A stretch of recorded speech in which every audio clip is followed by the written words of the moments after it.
Shalom, selamat pagi Bapak Ibu Saudara sekalian. Selamat kita bertemu lagi dalam acara Renungan SOS. Mengawali renungan kita, saya akan awali kita di dalam doa. Bapa yang ada di dalam surga, Bapa yang kami sembah dalam nama Yesus.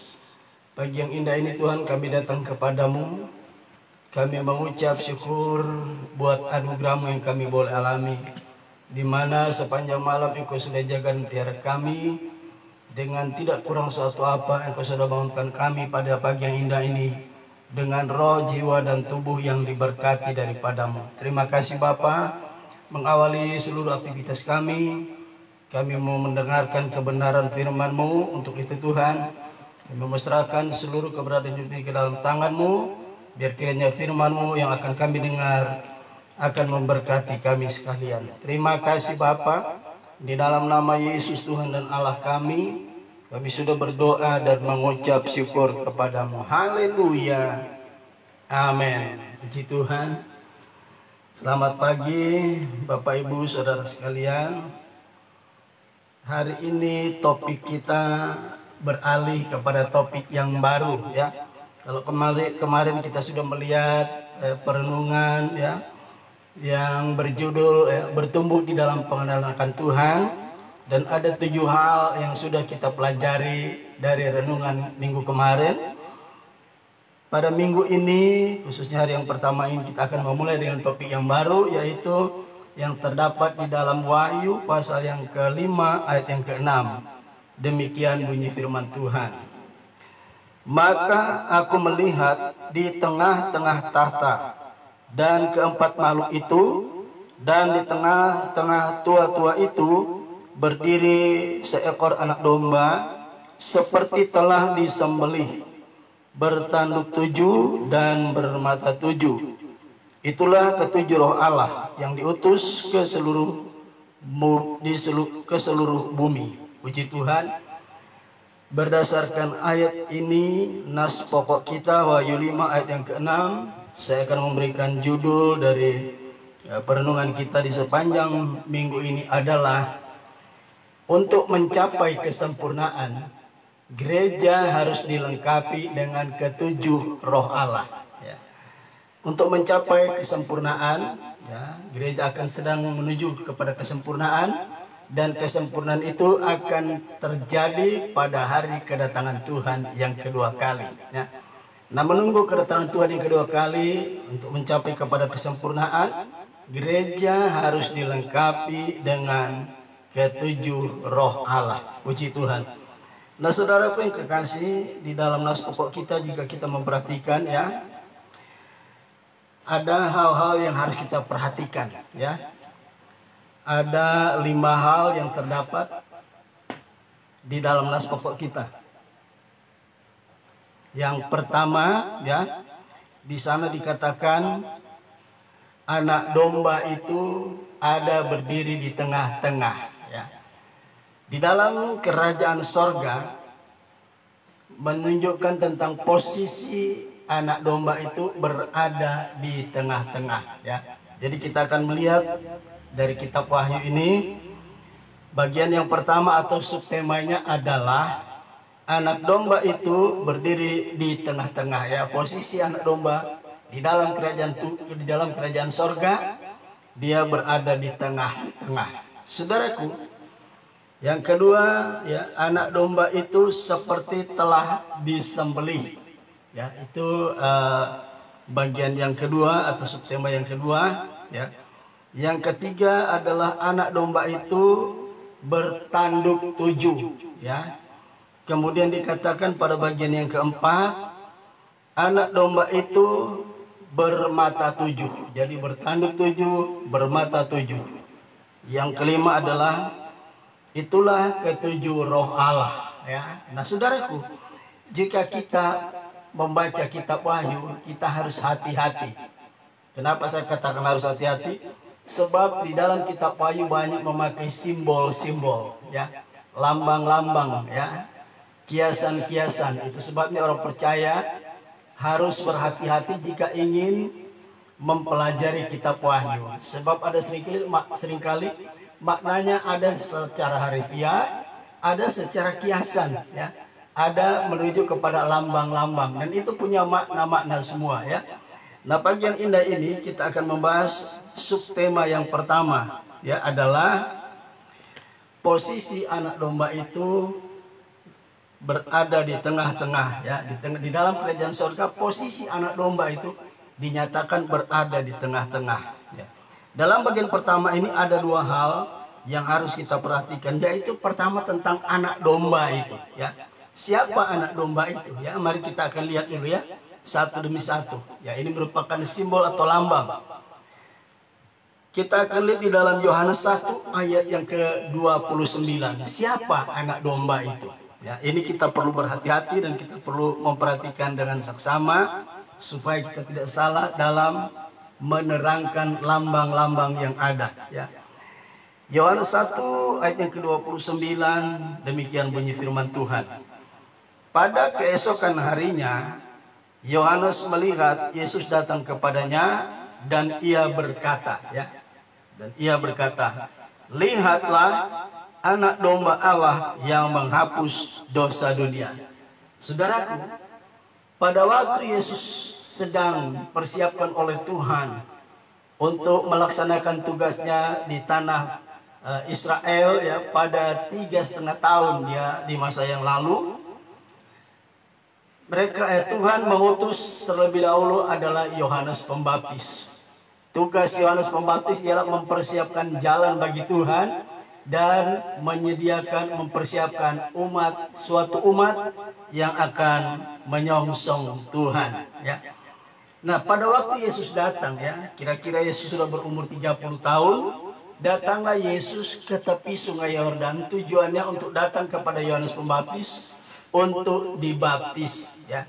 Nah, ketika, ya, Yesus datang, ada banyak orang Yahudi yang ingin dibaptis pada waktu itu. Yohanes Pembaptis berkata dalam Yohanes 1:29 tadi berkata, "Lihatlah anak domba itu, lihatlah anak domba Allah yang menghapus dosa dunia." Ya. Jadi bagian pertama ini ada dua, yaitu pertama tentang anak domba. Anak domba itu merujuk kepada pribadi Yesus, ya. Itu yang pertama di subtema, ya. Anak domba berada di tengah-tengah di kerajaan Allah. Jadi posisi anak domba itu ada di tengah-tengah di dalam kerajaan sorga atau kerajaan Allah. Nah, itu yang pertama, anak domba itu merujuk kepada Yesus Kristus sebagai anak domba Allah. Yang kedua, ya, jadi siapa anak domba itu? Anak domba itu adalah Yesus Kristus itu sendiri, ya. Posisi anak domba di sini dikatakan berada di tengah-tengah, ya, berada di tengah-tengah. Jadi posisinya di dalam kerajaan surga, dia berada di tengah-tengah, ya. Apa yang dimaksud dengan berada di tengah-tengah? Yang pertama, kita perlu perhatikan Ibrani 12 ayat 2, ya. Ibrani 12 ayat 2.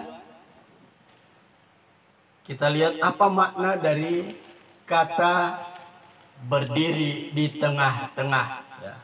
Kita lihat makna yang pertama dari berdiri di tengah-tengah. Saya akan membacakan Ibrani 12 ayat 1 dan 2, ya. Karena kita mempunyai banyak saksi bagaikan awan yang mengelilingi kita, marilah kita menanggalkan semua beban dan dosa yang begitu merintangi kita, dan berlomba dengan tekun dalam perlombaan yang diwajibkan bagi kita. Perhatikan ayat yang kedua, ya. Marilah kita melakukannya dengan mata yang tertuju kepada Yesus, ya. Dengan mata yang tertuju kepada Yesus, ya. Mata orang percaya harus tertuju hanya kepada Yesus. Di sini memberikan makna bahwa Yesus adalah pusat perhatian, ya, berada di tengah-tengah berarti atau merujuk kepada Yesus itu berada di tengah-tengah. Sebagaimana di kitab Wahyu tadi pasal 5 ayat yang ke-6 bagian A atau bagian yang pertama berkata, anak domba itu berada di tengah-tengah, ya. Di dalam kerajaan sorga Yesus berdiri di tengah-tengah. Jadi Yesus adalah pusat segala perhatian. Ya, saudara, ketika kita beribadah kepada Tuhan, ya, ketika kita beribadah kepada Tuhan, yang menjadi pusat perhatian kita di dalam ibadah itu, ya, bukan siapa WL-nya, ya, bukan siapa singersnya, dan bukan siapa pengkhotbahnya, ya. Perhatian kita kepada satu pribadi yang tidak nampak secara kasat mata, tapi dia hadir di tengah-tengah kita. Itulah Yesus Kristus Tuhan kita, saudaraku. Ya. Nah, mari saya minta tolong, ya. Saya minta tolong.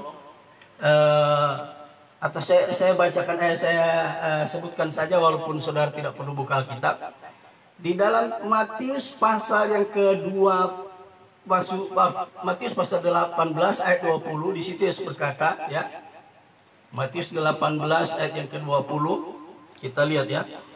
Yesus menjadi pusat perhatian kita di dalam setiap ibadah, ya.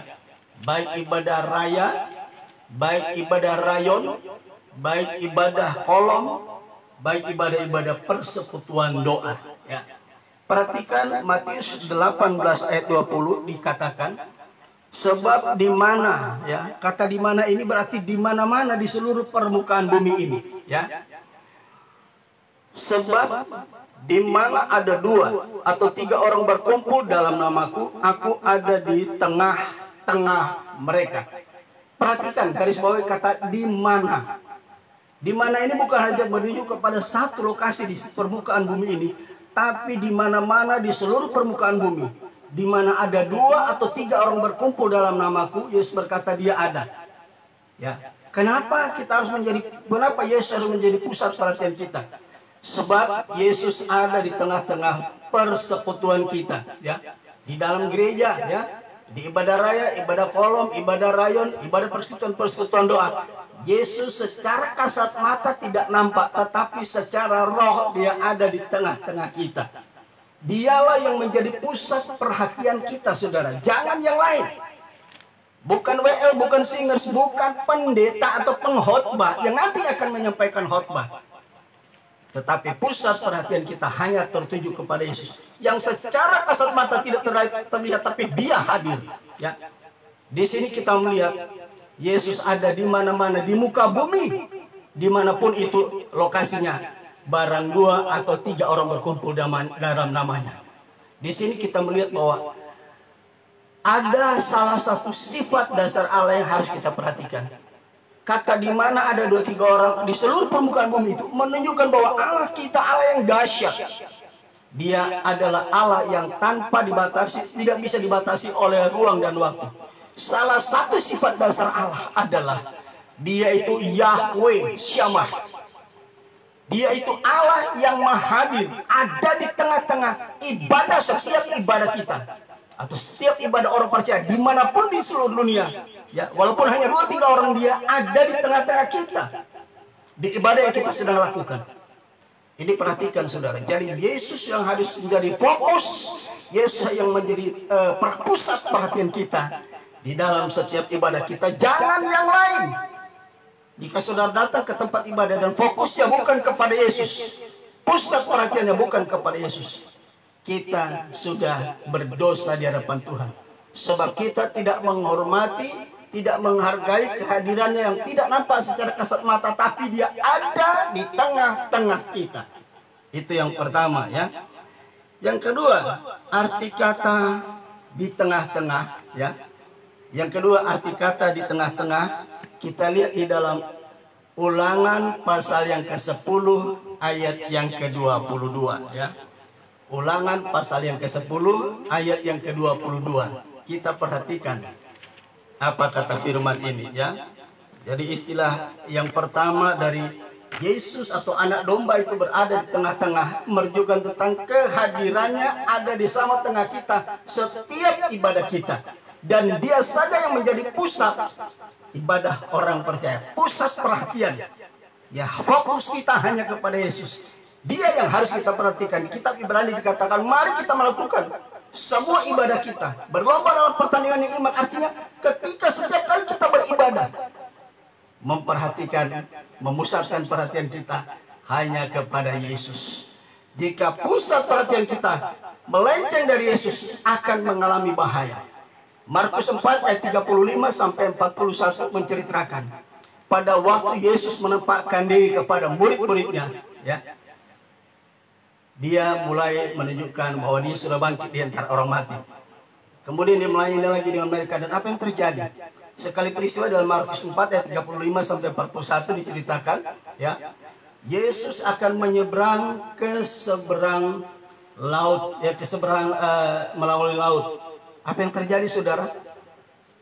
Pada petang hari menjelang malam Yesus naik ke atas gunung, ya, dan murid-murid, ya, perhatikan, dan murid-murid menyeberang tanpa Yesus, ya, di atas perahu. Kurang lebih jam 3 pagi, ya, subuh, Yesus, murid-murid, ya, perahu mereka dihadang oleh badai. Ya, apa yang terjadi? Di tengah-tengah kegelapan, ya, jam 3 pagi itu badai menyerang mereka. Mereka pada ketakutan, dan Yesus menampakkan diri kepada mereka berjalan di atas air. Apa yang terjadi? Murid-murid berkata, itu hantu, ya. Tapi Yesus berkata, ini aku, ya. Dan Petrus berkata, jika engkau itu guru, suruh aku berjalan di atas air ini. Yesus berkata, marilah, ya. Dan apa yang terjadi, saudara? Petrus keluar dari perahu seolah-olah dia berjalan di atas jalan aspal atau hot mix, ya. Waktu dia matanya masih tertuju kepada Yesus, ya, dia tidak mengalami, ya, itu kalau dia berjalan di atas air, ya, gravitasi, daya tarik bumi tidak mampu menarik dia tenggelam ke dalam dasar laut. Tetapi apa yang terjadi, saudara? Ya, apa yang terjadi? Ketika dia sedang berjalan menuju kepada Yesus, Yesus berkata, marilah kepadaku. Dan Petrus keluar dari perahu, dia melangkah keluar, dia menginjak air, air tidak ke bawah. Seolah-olah berada di hot mix, jalan raya yang aspal hot mix, ya. Apa yang terjadi, saudara? Tatapannya ditujukan kepada Yesus. Dia berjalan dengan indahnya di atas air. Tetapi ketika dia merasa tiupan angin, ya, dia mulai khawatir, jangan-jangan aku tenggelam. Dan apa yang terjadi? Betul, ketika pandangan Petrus diarahkan kepada tiupan angin dan gelombang sedang terjadi, apa yang terjadi, saudara? Dia mulai tenggelam. Tapi puji Tuhan, sebelum dia tenggelam, dia berkata, Tuhan tolong. Saudara, perjalanan hidup kita bagaikan perahu di atas gelombang, di atas danau, ya, yang sedang mengamuk. Dan kalau tatapan mata kita hanya tertuju kepada Yesus, tidak melihat, merasakan angin, ya, tidak merasakan tentang laut sedang bergolak, maka kita tidak akan tenggelam oleh segala masalah persoalan yang kita hadapi dalam perjalanan hidup kita, pengiringan kita kepada Tuhan. Tapi kita mulai merasakan, ya, pengaruh dari angin, pengaruh dari gelombang, maka mata kita bukan terarah kepada Yesus, tetapi angin dan gelombang, kita akan tenggelam di dalam persoalan dan masalah. Tapi puji Tuhan, Yesus yang maha hadir, dia ada beserta kita. Ketika ada masalah datang, mari kita berseru, Tuhan tolong saya, ya. Puji Tuhan, kita lihat Yesus menjadi pusat perhatian di tengah-tengah tempat ibadah kita. Dia Allah kita, Allah yang dahsyat, Allah yang maha hadir, omnipresence.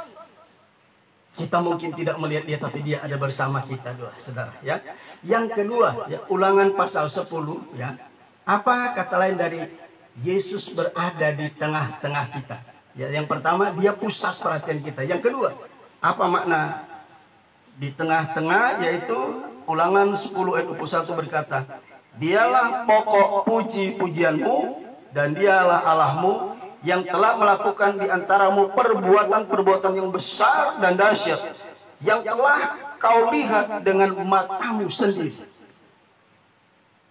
Yesus berada di tengah-tengah memberikan makna bahwa, ya, dialah pokok puji-pujian, pusat puji-pujian kita. Di dalam ibadah itu hanya untuk memuji, memuliakan nama Tuhan. Yesus pokok puji-pujian. Amin, saudara. Ada pujian yang berkata, Yesus pokok dan kitalah caranya, tinggallah di dalam dia.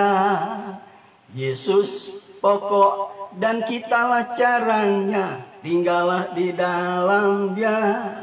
Yesus pokok dan kitalah caranya, tinggallah di dalam dia. pastilah kau akan berbuah. Yesus menjadi pokok, Yesus menjadi pusat puji-pujian kita dalam ibadah. Tidak ada yang lain, saudara. Ya. Yesus yang patut dipuji, Yesus yang patut ditinggikan, Yesus yang patut dimuliakan. Itulah tugas kita dalam setiap ibadah yang kita adakan, kita lakukan, saudara. Jadi makna posisi Yesus berada di tengah-tengah. Yang kedua adalah Dialah yang patut dipuji, disembah, dan ditinggikan serta dimuliakan, saudaraku, ya. Sebabnya kita harus dalam ibadah kita tidak ada lain yang harus kita puji, kita sembah, dan kita tinggikan selain Yesus. Hanya Yesus saja, ya. Puji Tuhan. Yang ketiga, makna dari Yesus berada di tengah-tengah, ya. Kita buka di dalam Yohanes pasal yang keempat, ayat yang ke-23 dan 24. Ya, makna atau pengertian kata di tengah-tengah. Yang kedua adalah Yesus menjadi pusat puji-pujian. Yesus saja yang dipuji, ditinggikan, dan dimuliakan. Makna pengertian atau yang ketiga dari Yesus berada di tengah-tengah, kita lihat di dalam Yohanes 4 ayat 23 dan 24. Demikian bunyi firman Tuhan. Tetapi, ya, ini Yesus katakan pada waktu bercakap-cakap dengan perempuan Samaria, ya. Tetapi saatnya akan datang dan sudah tiba sekarang, bahwa penyembah-penyembah benar akan menyembah Bapa dalam roh dan kebenaran. Sebab Bapa menghendaki penyembah-penyembah demikian. Ayat 24, Allah itu roh, dan barang siapa menyembah Dia haruslah menyembahnya dalam roh dan kebenaran. Saudaraku, pada waktu Yesus bercakap-cakap dengan perempuan Samaria di kota Sikar, di perigi Yakub, ya, tiba pada saatnya Yesus berkata, ya, berbicara tentang masalah tempat penyembahan, ya. Bangsa Samaria, orang-orang Samaria menyembah Allah, menyembah Tuhan di Gunung Gerizim, sementara orang Israel menyembah Tuhan di Yerusalem, yaitu di Bait Allah.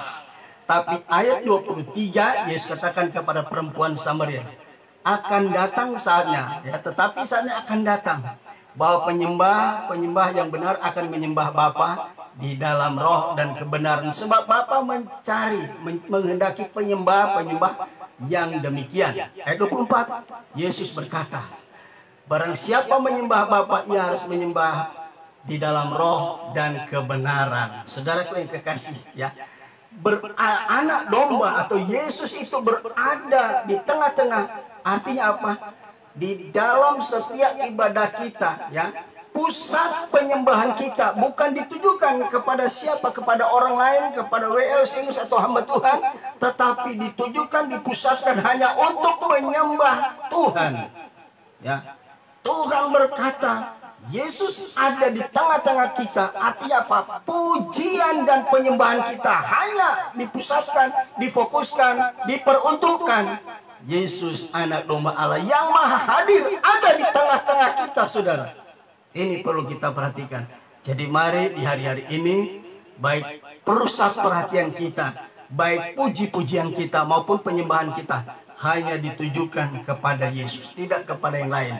Saya percaya, ya, di pagi yang indah ini, pada bagian yang pertama dari atau subtema yang pertama, Yesus, anak domba itu berdiri di tengah-tengah, sudah menjadi bagian dari hidup kita. Dan saya percaya kita adalah orang-orang yang tahu memuji, menyembah Tuhan di dalam roh dan kebenaran. Tidak ada yang lain yang dipuji, yang disembah selain Yesus Kristus, Tuhan kita. Ini makna bahwa Yesus atau anak domba itu berdiri di tengah-tengah. Dia menjadi pusat perhatian, dia menjadi pusat puji-pujian, dan menjadi pokok dari penyembahan kita. Puji Tuhan. Inilah bagian pertama dari 5 bagian yang akan kita pelajari beberapa hari ke depan. Puji Tuhan. Sebelum saya akhiri kebenaran atau renungan firman Tuhan ini, kita akan dengarkan dulu satu pujian bagi Tuhan.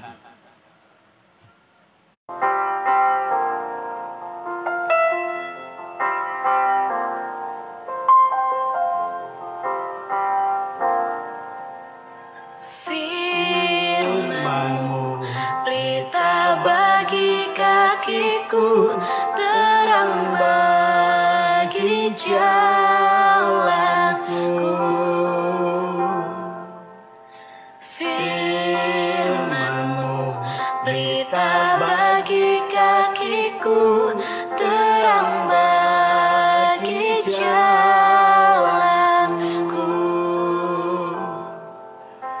Waktu ku bimbang dan hilang jalanku, tetaplah Kau di sisiku, dan takkan ku takut asal Kau di dekatku, besertaku selamanya. Oh, firman-Mu pelita bagi kakiku, terang bagi jalanku. Firman-Mu pelita bagi kakiku, terang bagi jalanku. Terang bagi jalanku, terang bagi jalanku. Haleluya, puji Tuhan. Firman Tuhan pelita bagi kaki kita dan terang pada jalan kita. Haleluya, puji Tuhan. Kita satu di dalam doa. Bapa di surga, Bapa yang kami sembah dalam nama Yesus, terima kasih Tuhan, Engkau sudah memberkati kami lewat kebenaran firman Allah di pagi yang indah ini, bahwa untuk mencapai kesempurnaan kami harus bertumbuh, kami harus memiliki ketujuh roh Allah. Bapa, di bagian pertama subtema ini pagi, kami sudah diajarkan bahwa Yesus ada di tengah-tengah ibadah kita, menunjukkan bahwa di Tuhan kami, Allah kami yang maha hadir, omnipresence, adalah pusat perhatian kami dalam setiap ibadah kami. Yesus Kristus yang ada di tengah-tengah kita merupakan Dia pusat pujian-pujian kami. Dia yang harus ditinggikan, dipuji dan dimuliakan. Yesus berada di tengah-tengah kami, Dia adalah pusat pujian dan penyembahan kita bagi Dia saja. Terima kasih Bapa di surga. Terima kasih meteraikan kebenaran firman-Mu dalam hati kami, dan mampukan kami mengaplikasikan apa yang telah kami terima kebenaran firman Allah pagi yang indah ini. Terima kasih Tuhan. Terima kasih, dan akhirnya untuk menjalani seluruh keberadaan hidup kami sepanjang hari, kami serahkan hidup kami ke dalam tangan Tuhan. Terima kasih Bapa. Terima kasih Tuhan. Di dalam berkat nama Tuhan Yesus kami sudah berdoa dan mengucap syukur. Kami sambut hari yang baru, hari yang pemberian-Mu ini. Haleluya. Amin. Puji Tuhan. Tuhan Yesus memberkati kita sekalian. Sampai kita ketemu kembali besok pagi. Haleluya. Puji Tuhan.